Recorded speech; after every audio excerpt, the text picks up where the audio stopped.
Welcome to the Smart Dating Academy podcast. I'm Bela Gandhi, the founder of Smart Dating Academy and your host. I started Smart Dating Academy in 2009 because I had this crazy knack of giving people dating advice that actually worked, that I took. I've been married for almost 25 years, and now my company helps people to date smarter and to find love. This podcast is meant to bring more love into your life, no matter where you are and what you do. And we're here to bring more life into your love. Smart daters, welcome back to this week's podcast. I'm your host, Bela Gandhi, and I have for you today your favorite episodes, which is a Smart Dating Academy love story. So I've brought back my friend, Jill Foos, who was a client of Smart Dating Academy, found the lid to her pot, and has now started her own business. Jill, welcome to the podcast. Hi, Bella. Thanks so much for having me here today. It's so great to connect with you. Amazing. It's so great to have you. And for those of you who aren't familiar with Jill, Jill's not only an awesome person, but she's a national board certified health and wellness coach and the founder of Jill Foos Wellness. So she's doing God's work at helping women look better and feel better at all ages, especially in your 50s and 60s and 70s, and probably before, right, Jill? Absolutely. You know, anyone in midlife is my sweet spot to work with. Well, awesome. Well, speaking of midlife, why don't you tell us your story? You were kind of born, raised, brought up, got married. Tell us your story up until the day that we met. Oh, my goodness. Many moons ago, but I was born and raised in Highland Park, which is a suburb of Chicago, and I live in Chicago now. And I was born in a modest Jewish family and had brothers and cousins and a lot of family around me. And I was a horseback rider, so I was a very active person. Just a really happy childhood. Lover of food and dogs and horses, and just, you know, a lot of fond memories of growing up when neighborhoods were neighborhoods back then, right? When you were out till dinner time and you heard your mom yelling at you from the front door to get home for dinner, and, you know, that kind of upbringing. And Gen X, baby. Totally, right? And then, so I rode horses for quite a long time, and I was a highly, highly competitive. And I stopped riding at 18, and my dad basically said, you can ride horses or you can go to college, but you can't do both. And so, of course, I was ready to move on with my life and go to college. And that was a great phase for me, too, a great learning experience of being on my own and sort of navigating those early 20s. I met my husband, who is my ex-husband now, but I met him when I was 22, and we actually went to the same high school, and he was a year younger than me. We did not know each other in high school. Well, I should say I did not know him, but I think he knew who I was. So we kind of laugh about that. And we met, and it was, you know, sparks were flying. It was a really quick and intense love affair, and we were super young. We eloped and got married, and boom, started to have our kids. And 5 kids later, we were like, holy mackerel, what have we just done? Wow. And you had all those kids starting like in your early 20s? Yeah, I was mid-20s and had them every 2 years, almost on the clock. Wow. So I was either breast pregnant or nursing, but I was like in that mode for 10 solid years. Oh, good. God, yeah. You're doing God's work. Yeah, it was hard. It was rough. Wow. And so then what happened? Did you while you were raising your kids, did you have a career? Like, you guys got married young, it was fast, it was furious, and you had a lot of big life changes in this decade. Yeah. I mean, back then, I did not have a career. I was so young. We met just out of college in Chicago. And I had a lot of hobbies. I had a lot of like adventurous moments prior to meeting him.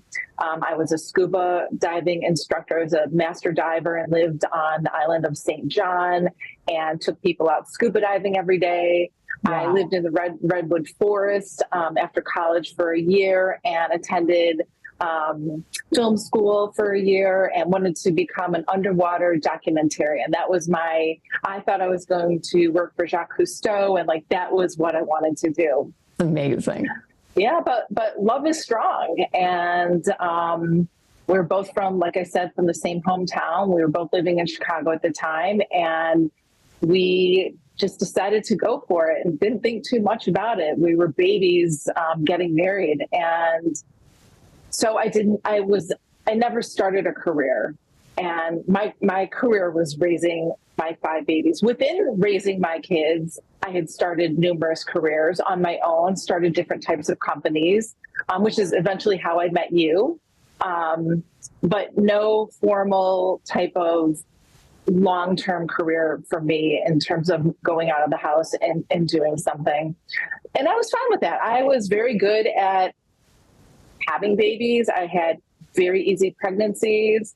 I was very good at giving birth. I leaned up, pushed once, and they all came flying out. So the whole process to me was really easy. And I know that that's not the story for many, many women, but that was my story. And I really enjoyed being home, and I was very creative. I loved cooking. So I created a lot of homemade baby food and then toddler food. And eventually that spawned into creating my line of food, which is how I met you. So I had a company that developed a whole line of top 8 allergen-free baking mixes and cookies that I sold into places like Whole Foods and Sprouts and all these other, nationwide grocery stores. And I love the creative side of it. I did not like the business side of it at all, but I was also balancing these 5 younger kids and this business, and it was really difficult for me. So we had a lot of balls in the air, and we were really, really young, and we didn't really know how to navigate us and our crew of kids and our lives. And I think that what happened was early on in the marriage, I think we both probably realized we were in over our head, and that lust and love that was there in the beginning was really hard to maintain long term. But, you didn't hear a lot about divorce back then. No. Right? You didn't, we are from families who didn't get divorced. In our community, you just stuck with it. And that's how we grew up. And those were our role models. And so we stuck with it for, we were together for 25 years, married for 23. Long time. Yeah.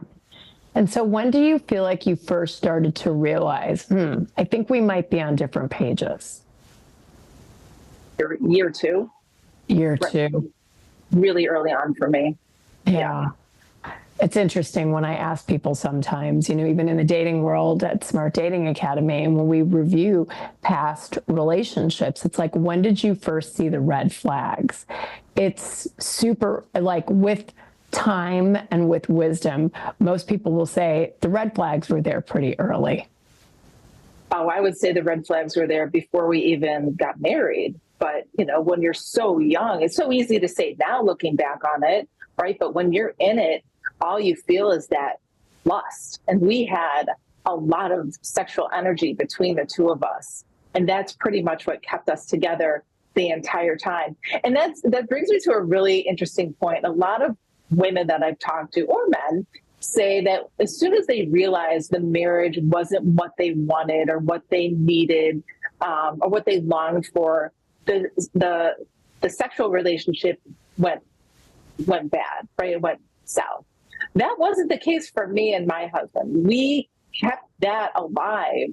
That we didn't have any problem with that. We had problems with everything else.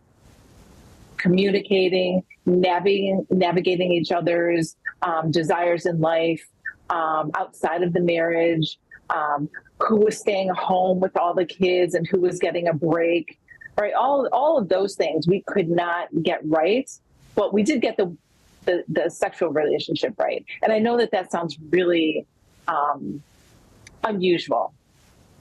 You know what, though? It made it work, right? And that's what drew you together. You had 5 kids, so you clearly had good energy. And that was, and ultimately that was the bond that kept you guys in it for 25 years. And those bonds, you're right, it's not typical, because for women, when they start to feel unsafe, unseen, unimportant, the physical attraction starts to diminish, right? So for you, it's great and super, you're right, it's rare, you're a unicorn, that part of it kept going, even though, the wheels were starting to fall off of the other aspects.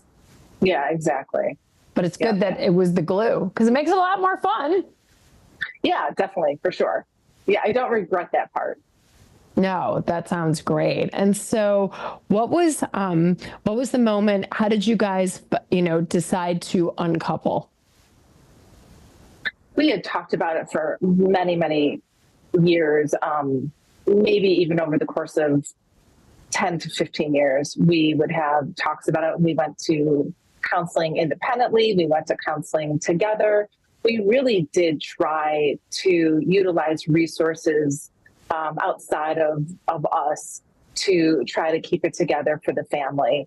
And some things worked and some things didn't. And there was sort of, a roller coaster of an up, and then there was a down, and then an up, and then a down. But it became very clear to us it was very cyclical, right? We weren't really moving forward, and the same issues would be coming up all the time. So I couldn't pull the trigger. I could not pull the trigger. I'm a very strong, independent woman, and I could not pull the trigger for myself, even though I knew it was probably the right thing. So I'm very grateful that he pulled the trigger ultimately for us. And when I say for us, in the most genuine way, he told me this was best for us. This was not just about him and his own selfish reasons for wanting to move on, but this was really about us.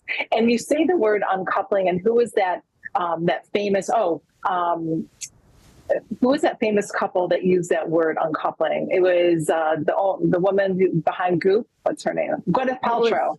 It's a concept that was created by Catherine Woodward Thomas. And but anything Gwyneth Paltrow and Chris Martin touch becomes, part of the cultural lexicon. So, so they consciously uncoupled. And to some extent, I'm sure it wasn't easy when someone else pulls that trigger at that moment, that it, was that the case? Like, was it hard for you in the beginning? I knew it was coming. We both knew it was coming, but he pulled the Band-Aid, he ripped the Band-Aid off for us. And, it was so hard. It was like we said it out loud and it was happening, and we were making a plan of when we were going to tell the kids. And we had this really big family vacation coming up within like 4 or 5 months of that time period. And we were trying to navigate, okay, well, who's going to be home from school? We had a son that was in school out east, and he'll be home at this time. And then we have a bar mitzvah for this one. So when was there's no perfect time. And we tried really hard to find the perfect time. Ultimately, after he pulled the Band-Aid off, we stayed together another 8 months in the house because we had found that time. We agreed to a time to tell the kids, and we had too many things going on to sort of share this news with everybody. And that was really, really hard too, because it's coming, and you're there for 8 more months together, and you're sharing a bedroom, and we still had, an intimate relationship with each other, even though we knew it was coming over, which also made it a little bit more difficult. But that's just who we were, and that's just how it worked for us. So yeah, it was really hard. I think the kids witnessed a lot of negative energy in the house, and so I think were also ready for it. It was really hard for them, but they also knew it was coming. it's hard news to break to everybody. Yeah. Yeah. And I can imagine the kids sort of knew. I think the kids kind of always know, right? And kids are a lot wiser than we give them credit for sometimes. They were sad, but they were relieved. That's a great way to describe it. Yeah. And at the end of the day, they just wanted us to be happy. And I don't think they really understood what all of that meant at that time. Of course, now they're in their 20s and one's married and, they're all these grown adults. But they don't take those moments for granted. They do really think about them. I think they process them and they're applying them to their life now. And most of them are in relationships, serious relationships. And we probably showed them more of what not to do, which is fine. That's a lesson in itself. And by the way, my ex-husband and I are very, very close. And it wasn't always that way. It took years for us to get there. But he quickly had another woman in his life who I think was brewing while we were married. And I had to face a lot of hard things early on. And that was really hard. And I was very angry. And at the end of the day, I decided if I'm going to have a chance at recreating my life and finding my joy and my happiness and my vibe back, I have got to let this go. And I have got to, I don't have to forget, but I can forgive.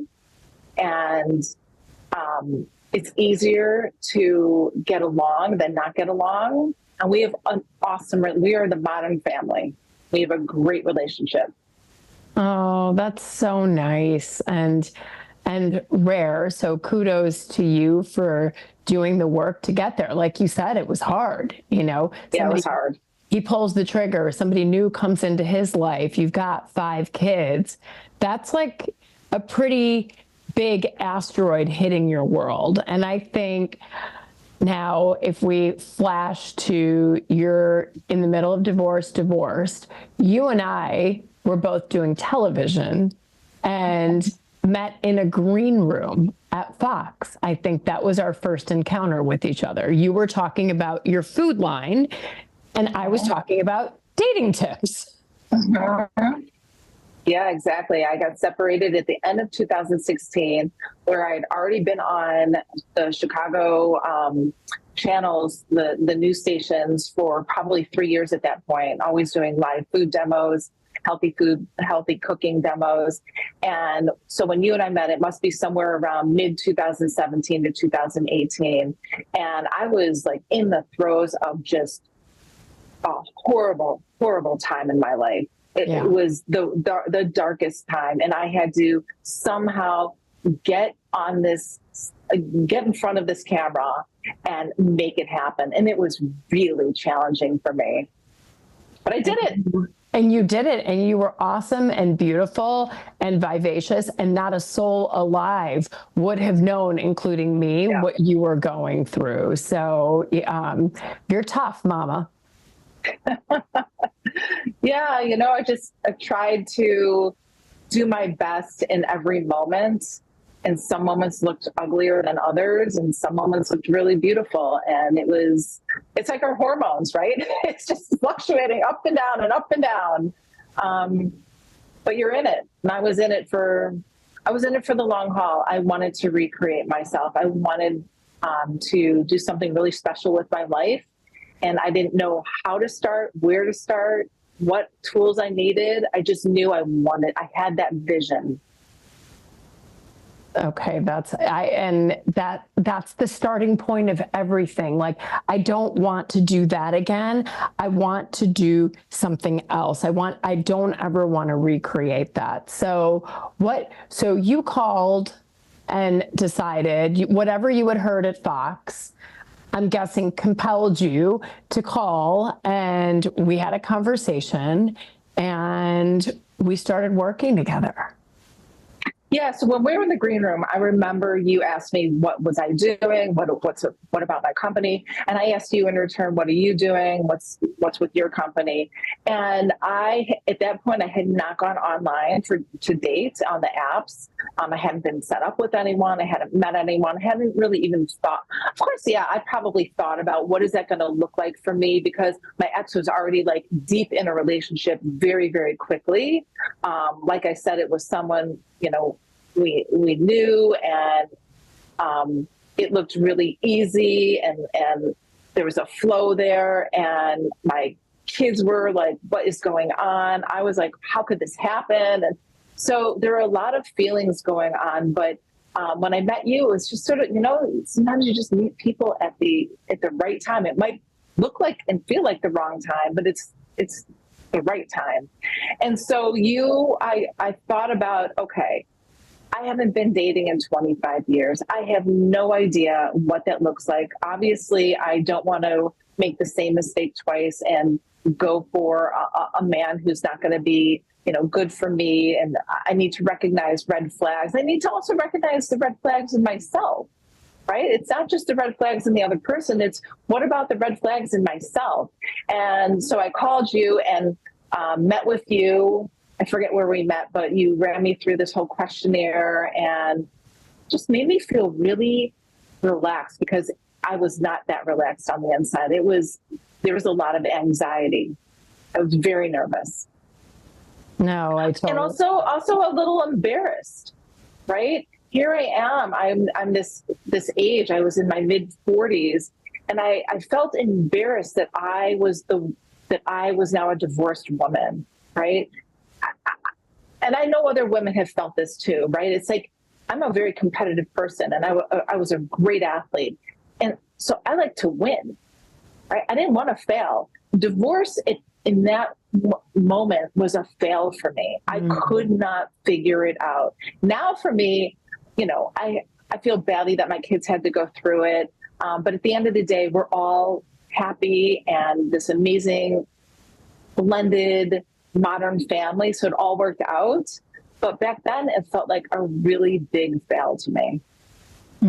That's so hard. And we're so good as women and about shaming ourselves, right? And I'm a failure. I couldn't make this work. And I'm just so glad that you got yourself out of that tunnel. And I remember exactly where we met, and it was you and me and Lindsay, and we were at the Four Seasons back in the day, and we took you through our dating protocol. I remember we talked a lot about exactly what had happened in your relationship. And then we kind of did a little processing about what happened, what we don't want to repeat. And then we got into the nitty gritty, which is how are we going to reconstitute a partner for the better half of your life at this point? And I remember talking to you and doing our at this point, pretty well-known I would say well-renowned exercise where we ask you about the people in your life that make you really, really happy. And who are the people that elevate you? And I remember your list was so long, and we dug into exactly why those people made you happy, and contrasted that to the wants in a relationship, right? I want him to be tall. I want him to be successful. I want him to be Jewish. I want him to be all these things. But versus it's what we want in a relationship. But when we really focus on what you need to be happy and looking at those qualities, it's like, this is what you need to focus on beyond the superficial, beyond the quantitative, because you know how to bring great people into your life that elevate you. We call them elevator people, and make you happy. So this person should have the same qualities, and then be in a package that you're attracted to and have no red flags. Right. And I remember coming up with a list of the traits that were most desirable from me. And I remember walking into the meeting thinking, yeah, I want tall, dark, handsome, professional. Like, I had this vision of this man in my life that was opposite of what I was married to. And But at the end of the day, my number one must-have trait, number one on the list, was humor, because I didn't laugh in my marriage. I cried a lot in my marriage. And my dad was really funny, and I love humor. I love the ability for someone to make me laugh. So, and I don't think I'm like the funniest person. My friends would probably say, yeah, you're not funny, Jill, but I try. But I like being around funny people. My dearest friends are funny people. One of my brothers is really funny. So I really do like humor.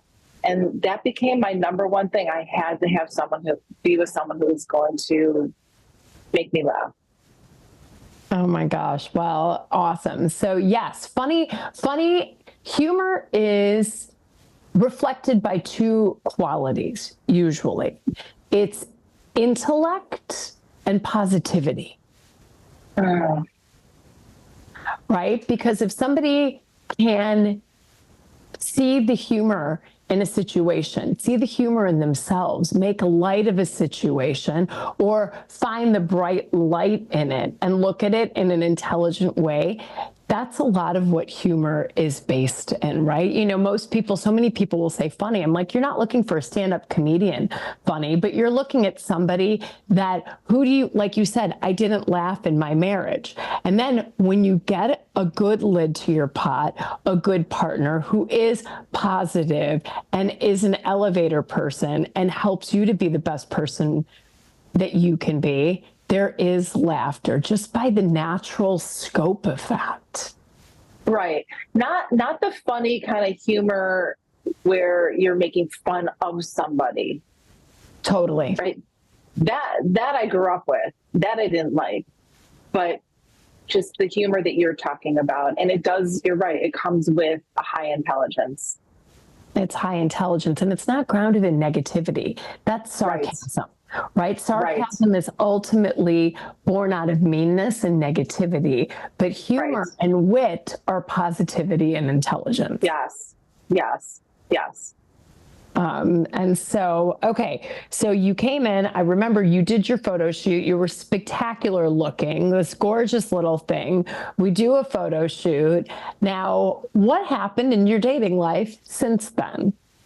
Okay, I just want to say a few things about the experience of the photo shoot, because I am not someone who wears a lot of makeup and does your nails. Like I didn't grow up that way. I was a total tomboy growing up, and I'm still a bit of a tomboy. I know how to, bring it on when I need to. You know how to zhuzh. Exactly. But that photo shoot, and looking at those pictures and just going through the exercise of changing into the different wardrobe that I brought along, and the stylist that you had there, and posing was really a remarkable experience for me. I really felt like I was reconnecting with the feminine side of myself, which when you're a mom with 5 kids, my experience was you just get it done. Like, I didn't have time to wake up and get myself looking good for the day. I didn't have that craft. Some women are amazing at it, but I didn't think like that. And I don't think like that. So I really love the connection I remade for myself during those moments. And that was also not an easy experience for me.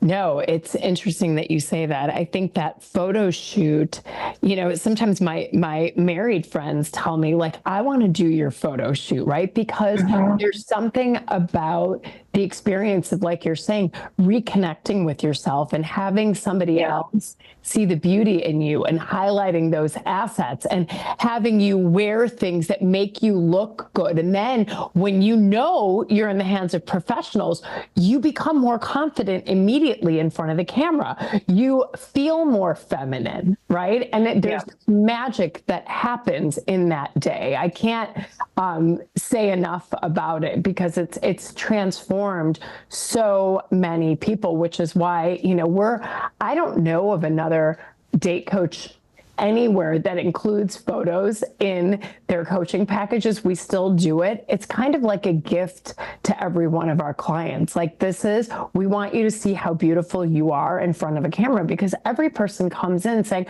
I'm not photogenic. I don't have a waist. I'm this, I'm that. I'm like, every one of you is beautiful, and we're going to see the beauty and we're going to highlight it. And it's just a really fun experience. And I'm so glad that did that for you and started that spark back into your soul. It was part of the process of me recreating my look. Like, for example, when you met me, I had straight hair.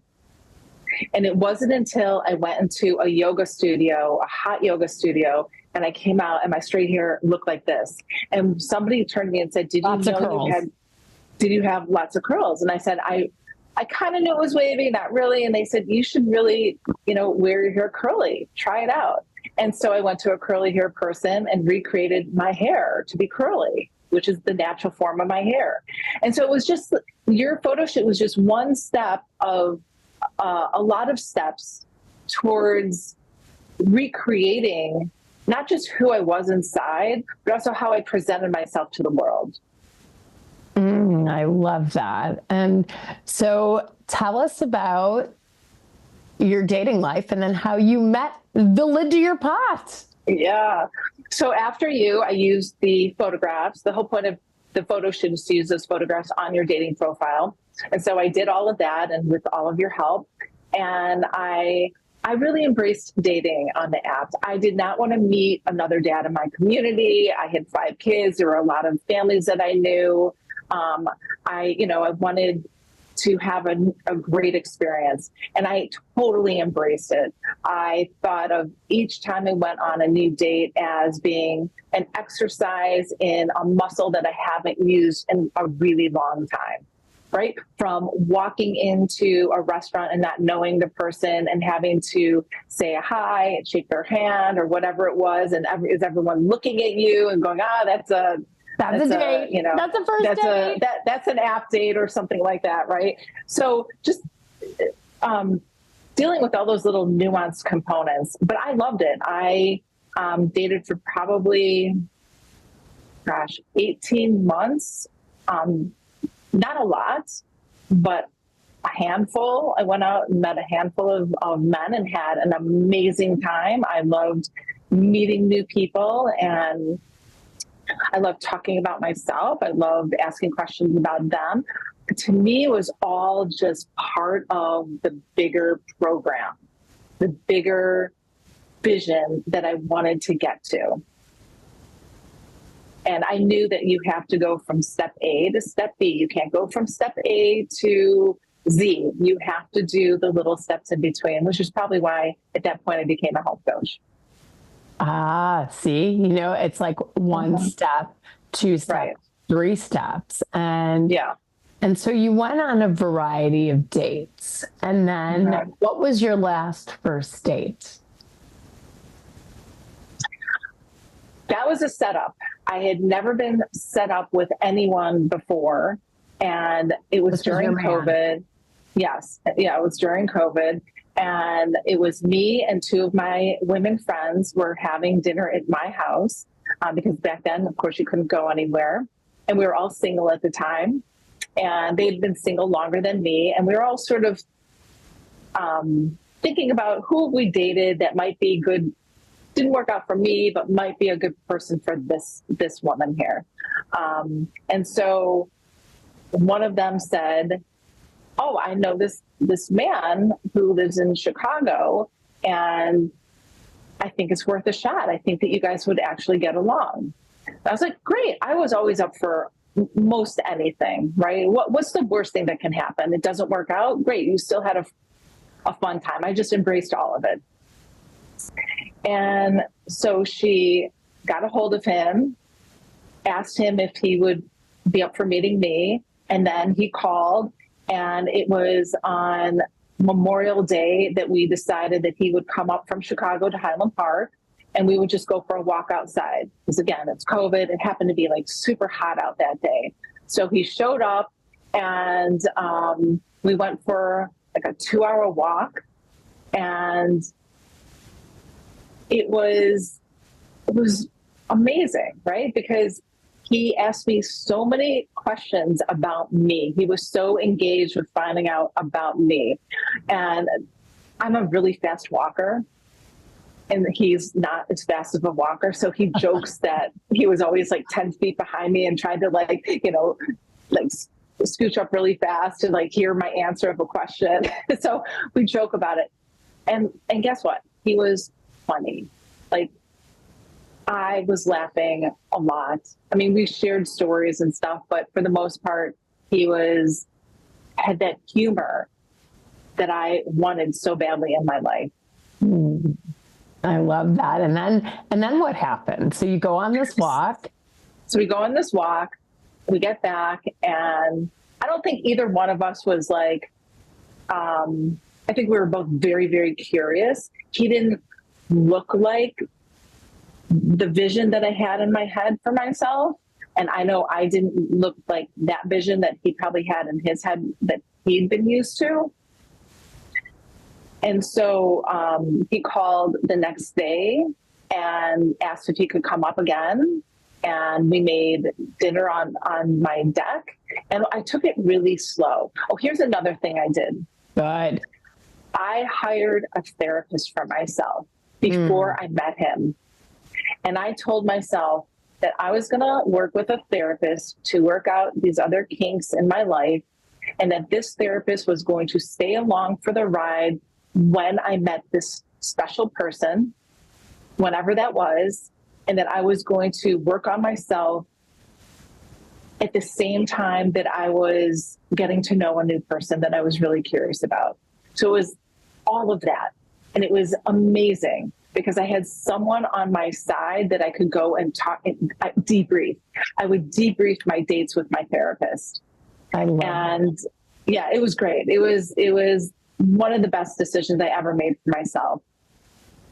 And so, can I say my partner's name? Are we allowed to say names? Absolutely. Oh, okay. Absolutely. So you can say everything here. Okay. So his name is Noah, and he has 3 kids, and we met, and in my work with my therapist, I decided I'm going to take things very, very slow this time. And I told Noah that. I said, I'm working with a therapist. I've committed to really going slow at something because I'm the type that will, can get sucked in and dive in and get into all that excitement, and it's still not be a good plan for me. And so he came up, and like I said, it's COVID. So we had to just be with each other outside or be creative about our time, going for walks or making dinner on my back deck, having long conversations, not being in bars, not being in restaurants, not being in places where there's a lot of distractions going on. Also, neither one of us were big drinkers, so we didn't have the distraction of that either. And it was just a lot of talking and a lot of listening, but in a really healthy way that I wasn't used to in my marriage. And when you take things slowly, right? And especially COVID forced that to some extent on us. Like you're saying, it sort of blew up all of these other outlets that we had. We were forced to kind of become a blowback to the 1930s and 40s where it's courtship and you actually get to know each other and cook out and play games together and take walks together where we're not jumping straight into bed, having these hormonal connections immediately, but you're building that true base of emotional connection. Yeah. And that was very new for me. Very, very new for me. I remember that Lakeshore Drive got shut down for a day or two, and he lived right off Lakeshore Drive. So one of our dates was taking a walk on Lakeshore Drive. I mean, like in the middle of Lakeshore Drive. When can you say you've ever done that? Right. So just being creative about how to spend time together, and, it not being this fancy evening or it wasn't about that with us. And it made it really special to get to know each other and go really slow. And he was in agreement. We didn't involve our kids for a really long time, which was also a really smart move. A lot of people tend to do that. And we made sure that it was just the two of us in this space, connecting and making sure that we continued to be curious about each other and just keep going with that flow, and building that foundation and then layering on another step. And now it's been 4 years. 4 years. So after about 6 months of dating, I decided to rent out my house in Highland Park, and I moved to the city about four blocks from Noah, into this beautiful apartment. It was my first apartment for myself since before I met my ex-husband. So I really embraced that part too. I was like, this is, I'm recreating my life. I'm recreating my life surroundings. Some of the people in my life are new. Just everything was so new. And there was just this amazing sense of freedom and beauty and independence, all of it. I got to drive the entire train for myself. If I didn't want to do something, I didn't do it.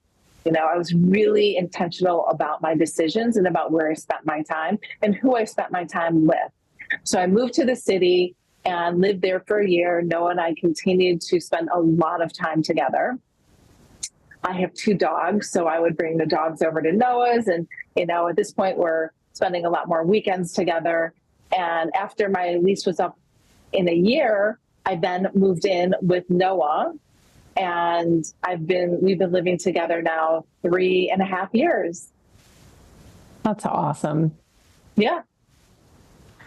And let me ask you this. The number one thing, once people follow our process, as you did so beautifully, right? You found someone that really makes you happy. You dated consciously. You saw that love could come to you in an unexpected package. You took it slowly. You built this emotional connection. He doesn't have red flags.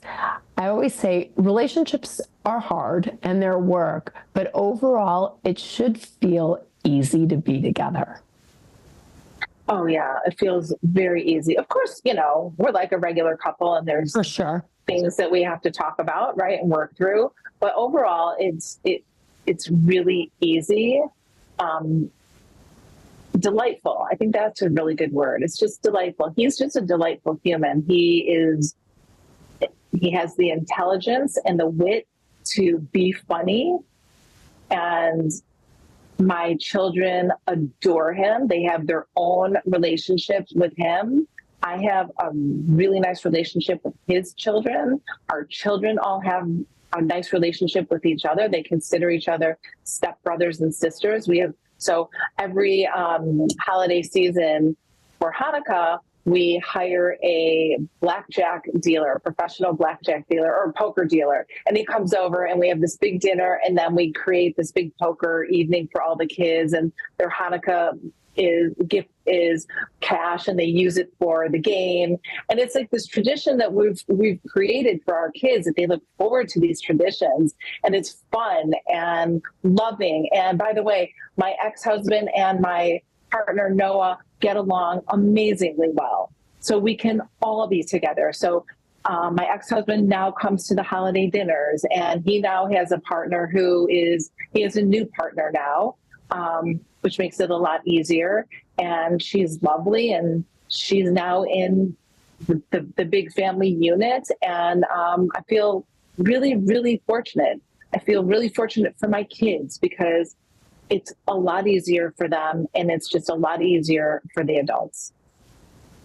And what a beautiful thing you did for your kids, right? By going through the divorce and doing the work. And I'm sure your kids are really close to you and look up to you, and they saw how much work you put into yourself, and investing in a dating program, investing in a therapist, right? Investing in so many things. And look at how you came out the other side. And now you've got a partner that they love, and they've got this whole new family and these new siblings, and a dad who's happy, a mom who's happy. I mean, what an amazing ending to, what just 6-7 years ago was a pretty dark time. Yeah, because I meet both men and women who are divorced who are still, 10 years later, so angry at their ex-spouse, and we'll never be able to sit at a table, and their kids recognize that their parents are, completely on opposite ends of the spectrum in terms of bringing everyone together. And I didn't want that for my family.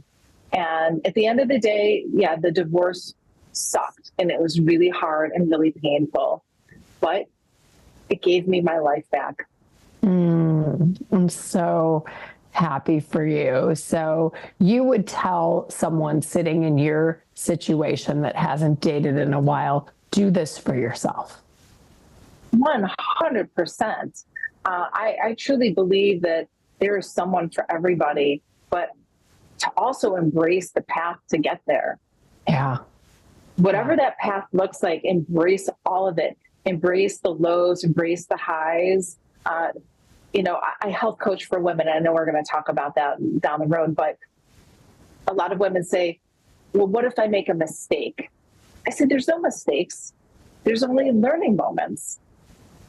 And I truly feel that about myself. I remember sitting and crying on a bench in my bedroom with my mom right after the separation. And I was crying and I said, I'm in my mid-40s.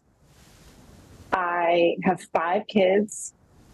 Who the heck is going to want me? Like, who is going to want me? Like, I have 5 kids, 2 dogs. Like, I have a huge trunk load of like stuff to bring with me. I don't have an option. They have to come. And, Noah's a really special man because that was a big package. Yeah. And you're completely worth it. And the right partner will not only partner with you, but will also be a good partner to your kids. Yes. Yeah.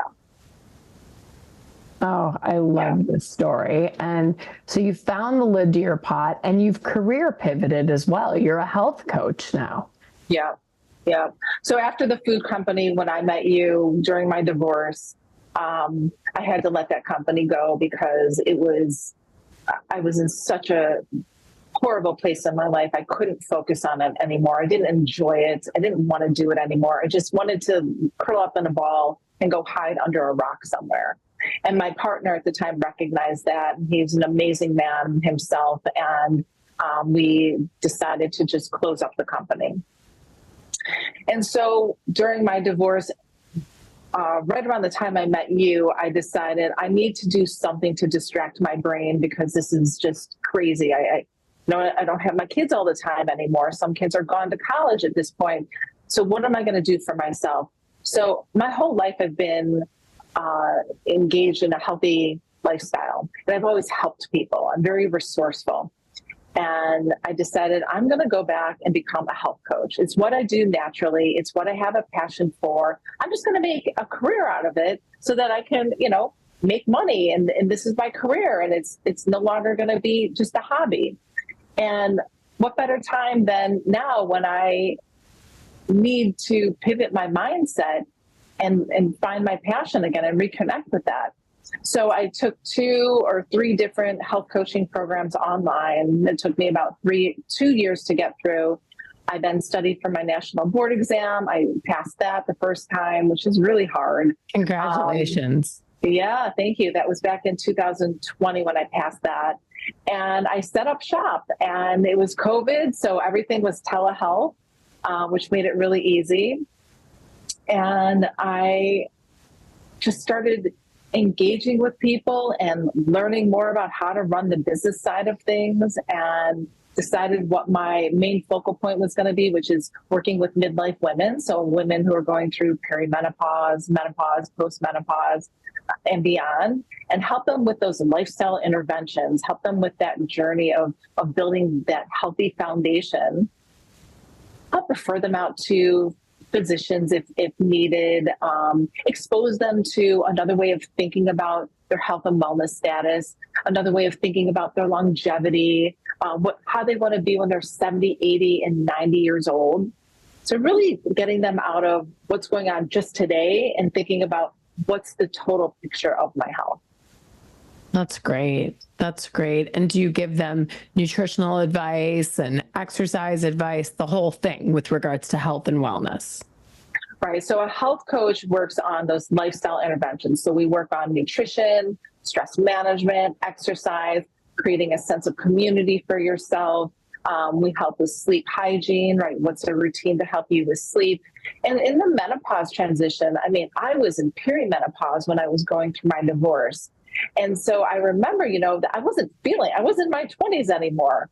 I had genetic hair loss, and I've been struggling with hair loss for 25 years. And I remember going through perimenopause and it's just triggering my hair to just constantly fall out. And here I am trying to get myself ready for dating and to be, maybe intimate with another person. And I felt horrible about the condition of my hair.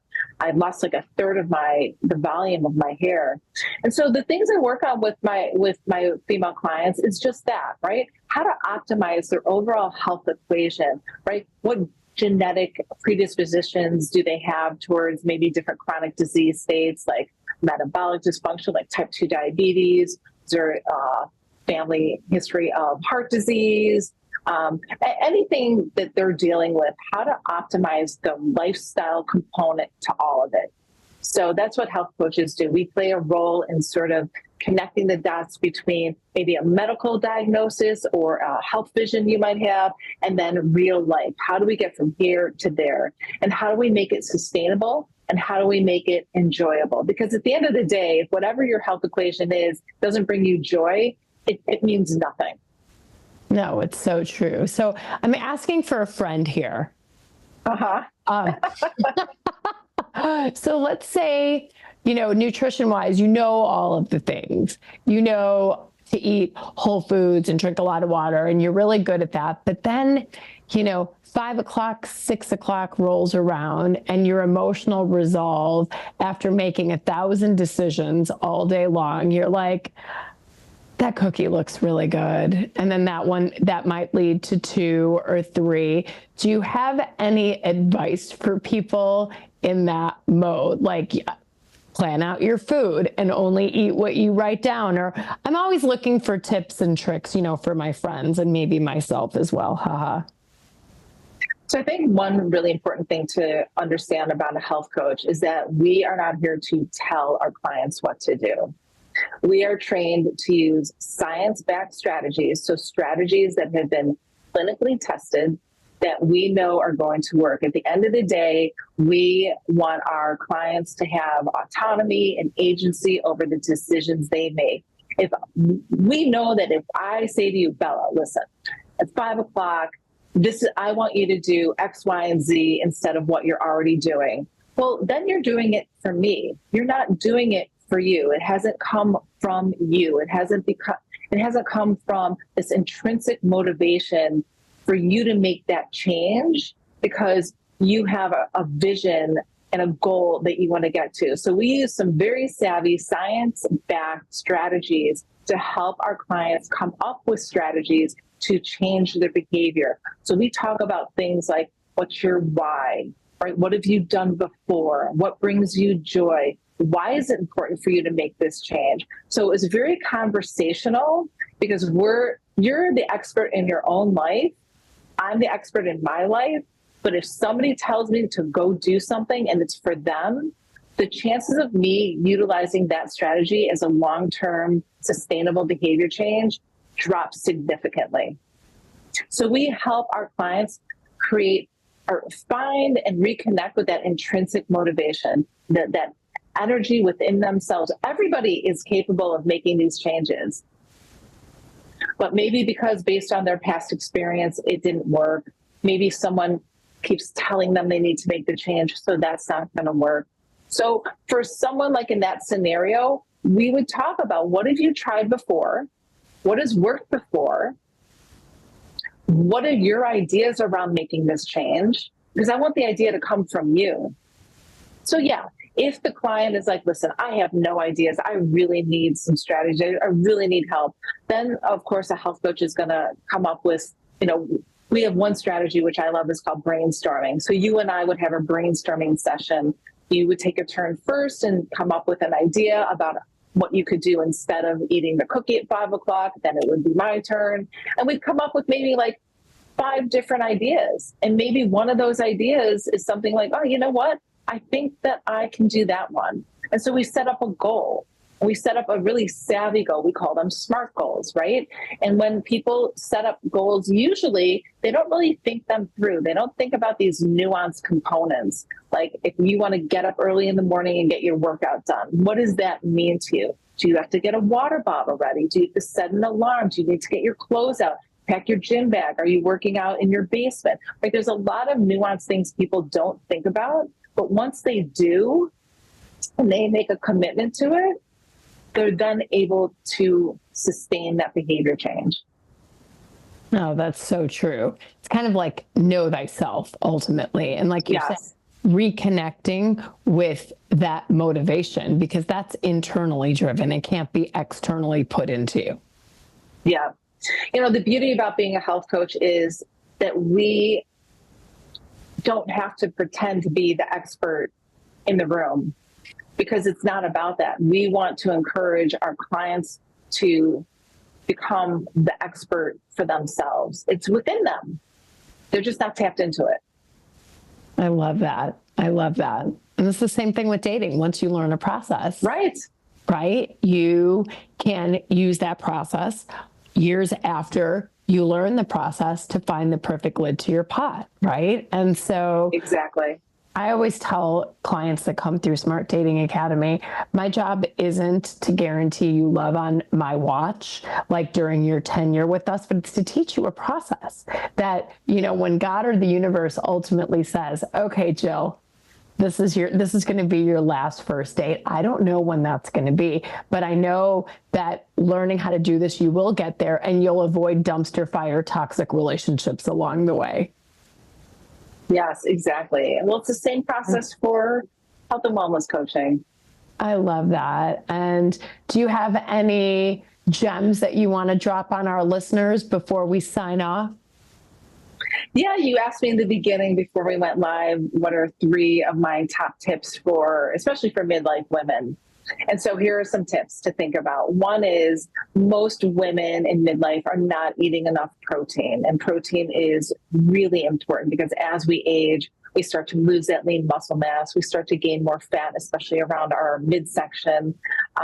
So eating more protein and optimizing that protein and figuring out what that is something that I have in my toolkit that I shared with my clients. I share it in my social media. So optimizing that protein and how to increase your protein, you know, just a little bit at a time. I'm not telling you to go out and eat like 3 large chicken breasts in one day and feel sick, right? This is a slow process. Maybe take your most favorite meal. Maybe if you like to wake up and put together a nice breakfast and you're already eating some yogurt with some berries and granola, you could consider adding protein powder. You could consider adding a couple hard-boiled eggs on the side. So just really small steps, but increasing your protein is something that all midlife women should really consider as we age, because we need it to protect our lean muscle mass, to protect our bone health, among so many other reasons. Sleep. Prioritize sleep.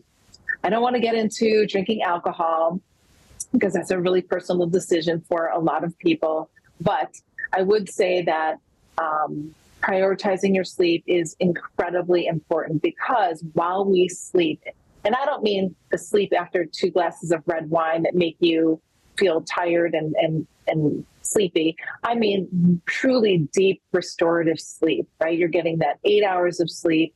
You have a really positive, well-engineered sleep routine in the evening. And these magical things that happen go on in our cells and in our brain that only happen when we're in this deep restorative sleep. It's sort of like if you live in a big city and you have those trucks come out with the bristles on, the road cleaners, and they're cleaning up the sides. That's what's happening inside your body when you're in deep restorative sleep. So it's really hard to hit a lot of health goals if you have really crappy sleep. So prioritize sleep. And then the third thing I would say is just moving every day. Not everybody is going to go to the gym and lift heavy weights. Not everyone's going to commit to doing yoga or Pilates, but moving every day, especially the summertime right now, just getting out for whatever you can do. If it's a 15-minute walk around the block, if it's an hour walk, whatever it is, meet yourself where you're at and then keep moving and growing from there. But moving every day is really important for midlife women. Jill, this was awesome. Thank you for those tips. And thank you for sharing your inspiring love story with us. If people want to learn more about your coaching, where should we go?